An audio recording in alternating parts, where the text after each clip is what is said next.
BBN Bangla news চ্যানেলে আপনাকে স্বাগতম। শুরুতেই থাকছে সংবাদ শিরোনাম, পরে বিস্তারিত। চ্যানেলটিতে নতুন হলে সাবস্ক্রাইব করে সাথে থাকুন। নির্বাচিত সংসদ সদস্যদের ও গণভোটের গেজেট প্রকাশ। ত্রয়োদশ জাতীয় সংসদ নির্বাচনে নির্বাচিত সংসদ সদস্যদের গেজেট প্রকাশ করেছে নির্বাচন কমিশন। গতকাল শুক্রবার রাতে নির্বাচন কমিশনের জ্যেষ্ঠ সচিব আক্তার আহমেদ এই গেজেট জারি করেন। গেজেটে নির্বাচিত সংসদ সদস্যদের নাম, পিতা অথবা স্বামীর নাম, মাতার নাম এবং ঠিকানা প্রকাশ করা হয়েছে।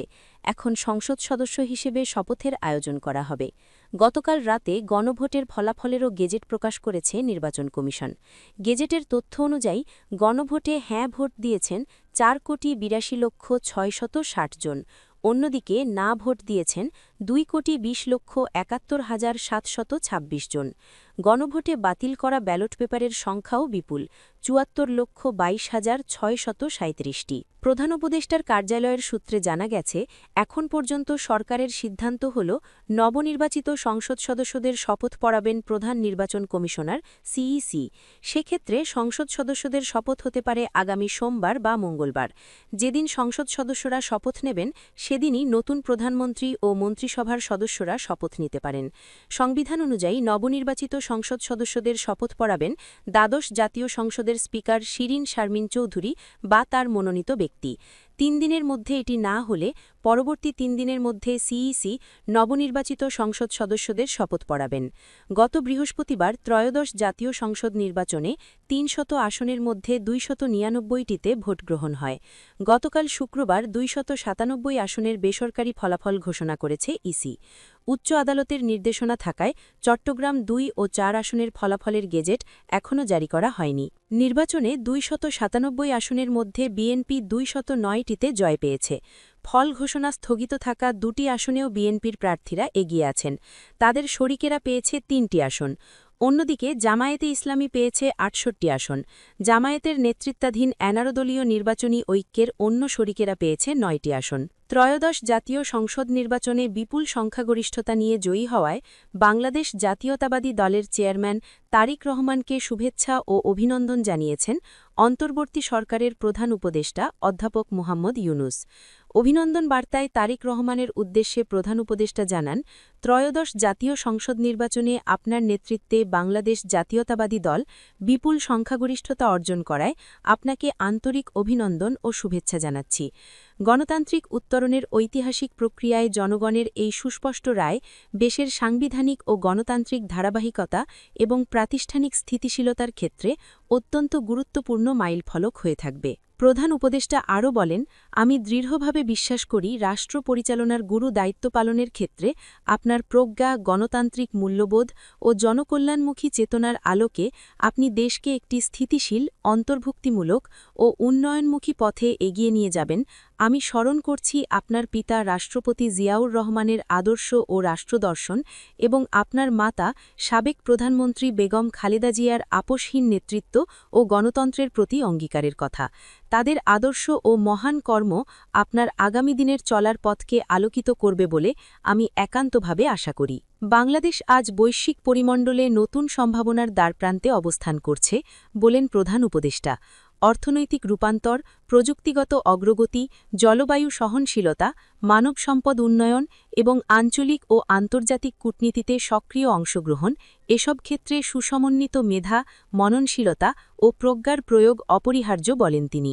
উপদেষ্টা আরও বলেন, আশা করি আপনার নেতৃত্বে জাতীয় ঐক্য সুদৃঢ় হবে এবং গণতান্ত্রিক মূল্যবোধ, আইনের শাসন ও জবাবদিহিমূলক শাসন ব্যবস্থা আরও শক্তিশালী হবে। অন্তর্বর্তী সরকার দায়িত্ব পালনকালে মূল্যবান সহযোগিতা ও গঠনমূলক ভূমিকার জন্য তারিক রহমানকে আন্তরিক ধন্যবাদ জানান অধ্যাপক ইউনুস।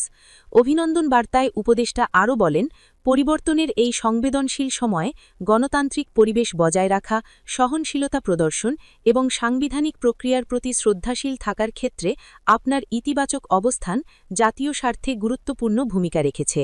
ক্ষমতা গ্রহণের পর বিএনপির অগ্রাধিকার তালিকায় কি থাকছে? বাংলাদেশে বৃহস্পতিবার অনুষ্ঠিত সাধারণ নির্বাচনে বিএনপি 2/3 আসনে জয় পেয়ে নিরঙ্কুশ সংখ্যাগরিষ্ঠতা পেয়েছে। জেন জিদের নেতৃত্বে সংঘটিত গণ-অভ্যুত্থানে সাবেক প্রধানমন্ত্রী শেখ হাসিনার পতনের পর মাস ধরে চলা অস্থিরতা শেষে এই ফলাফল দেশে স্থিতিশীলতা ফিরিয়ে আনবে বলে প্রত্যাশা করা হচ্ছে। তারিক রহমানের নেতৃত্বাধীন দলটি 20 বছর পর ক্ষমতায় ফিরছে। বিএনপির প্রতিষ্ঠাতা ও সাবেক রাষ্ট্রপতি জিয়াউর রহমানের ছেলে তারিক রহমান প্রধানমন্ত্রী হিসেবে শপথ নেবেন বলে জোরালোভাবে ধারণা করা হচ্ছে। সবার আগে বাংলাদেশ বা মূল নীতি নিয়ে বিএনপির নির্বাচনী ইশতেহারে দেওয়া কিছু মূল প্রতিশ্রুতি নিচে তুলে ধরা হল। সংস্কার, জুলাই সনদের সব দফা বাস্তবায়ন করা, যার লক্ষ্য হল নতুন সাংবিধানিক প্রতিষ্ঠান তৈরি, দ্বিকক্ষ বিশিষ্ট সংসদ প্রবর্তন এবং রাজনৈতিক দলগুলির প্রতিশ্রুতির সঙ্গে সামঞ্জস্য রেখে আরও ব্যাপক পরিবর্তন করা। ব্যবসা, বন্ধ শিল্প কারখানাগুলোকে আবার চালু করার উদ্যোগ নেওয়া এবং রপ্তানি খাতে বৈচিত্র্য আনা। বৈধভাবে পরিচালিত বিদেশি ব্যবসা প্রতিষ্ঠানগুলি যাতে তাদের নির্দিষ্ট লভ্যাংশ 30 দিনের মধ্যে নিজ দেশে ফেরাতে পারেন সেজন্য কার্যকর ব্যবস্থা গ্রহণ করা। কর্মসংস্থান, তথ্য ও যোগাযোগ প্রযুক্তি খাতে প্রায় 10 লক্ষ নতুন কর্মসংস্থান তৈরি করা। মুদ্রাস্ফীতির সঙ্গে সামঞ্জস্য রেখে ন্যায্য ও মূল্যসূচক ভিত্তিক মজুরি নিশ্চিত করা এবং প্রতি 2 বছর অন্তর তা পর্যালোচনার ব্যবস্থা চালু করা। তরুণদের মধ্যে কারিগরি ও ভাষাগত দক্ষতা বৃদ্ধি করা এবং সরকারি চাকরিতে মেধার ভিত্তিতে নিয়োগ নিশ্চিত করা। অর্থনীতি, আন্তর্জাতিক পেমেন্ট সিস্টেম চালু করা, আঞ্চলিক ই-কমার্স হাব প্রতিষ্ঠা করা এবং মেক ইন বাংলাদেশ উদ্যোগকে উৎসাহিত করা। নিম্ন আয়ের পরিবারগুলির জন্য ফ্যামিলি কার্ড চালু করা, যার মাধ্যমে মাসিক প্রয়োজনীয় পণ্য কেনার জন্য বরাদ্দ থাকবে। স্বাস্থ্য খাতে সরকারি ব্যয় পর্যায়ক্রমে জিডিপির 5% উন্নীত করা। সারা দেশে 1 লক্ষ স্বাস্থ্যকর্মী নিয়োগ করা এবং প্রতিরোধকমূলক স্বাস্থ্যসেবা কর্মসূচি সম্প্রসারণ করা। সামাজিক, শিক্ষার্থীদের জন্য মিড ডে মিল বা দুপুরের খাবার কর্মসূচি চালু করা এবং শিক্ষা প্রতিষ্ঠানগুলির জন্য দক্ষতা ও মূল্যবোধ ভিত্তিক নতুন শিক্ষানীতি প্রণয়ন করা। উন্নত ক্রীড়া কাঠামো ও প্রশিক্ষণের সুযোগ সুবিধা গড়ে তোলা। সব ধর্মের উপাসনালয়ে ধর্মীয় নেতাদের জন্য প্রশিক্ষণ ভিত্তিক কল্যাণ কর্মসূচি চালু করা।